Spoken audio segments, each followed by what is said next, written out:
आप बताइए, आपको क्या लगता है कि अब खड़गे साहब आ गए हैं, अब कांग्रेस में कोई चमत्कारिक बदलाव ऐसा दिखेगा?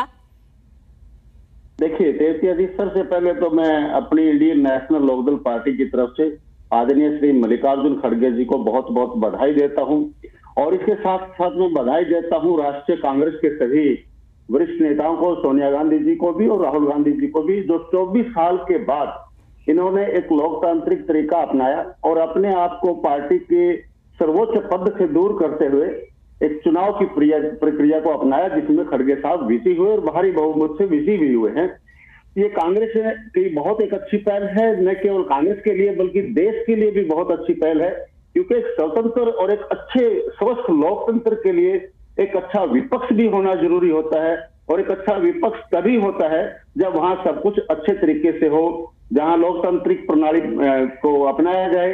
और ये लोकतांत्रिक जो प्रणाली अपनाई गई है, इसके लिए मैं कांग्रेस की पार्टी को भी बहुत बहुत बधाई भी देता हूं, इस बात की समस्त अपनी पार्टी के सभी नेताओं की तरफ से।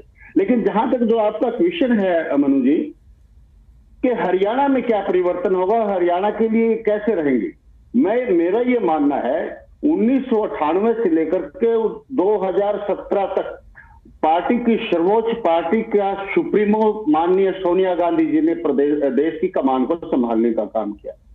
17 से लेकर के 2019 तक आदरणीय राहुल गांधी जी ने राष्ट्रीय कांग्रेस के अध्यक्ष का पद संभाला और 19 से लेकर के 22 तक अभी जो है एक्टिंग प्रेसिडेंट सोनिया गांधी काम कर रही।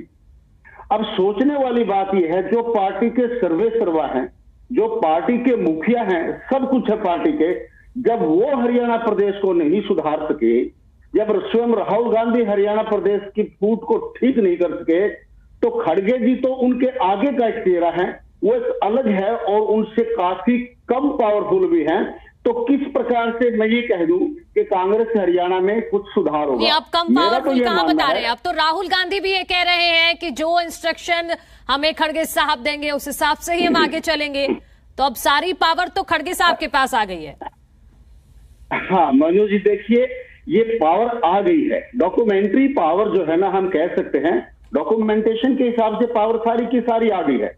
लेकिन कहीं भी ऐसा नहीं होता है कि जो पार्टी सुप्रीमो है, पार्टी के मालिक एक तरह से कहे जाए तो सोनिया गांधी और राहुल गांधी हैं।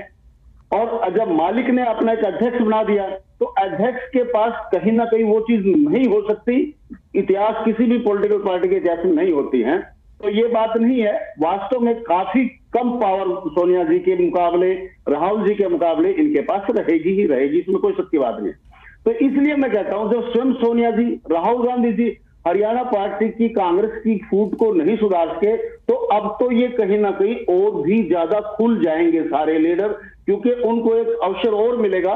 वो खड़गे जी की शिकायत भी सोनिया और राहुल जी को करने के लिए उनको एक प्लेटफॉर्म और मिल जाएगा, वहां पर वो जाएंगे।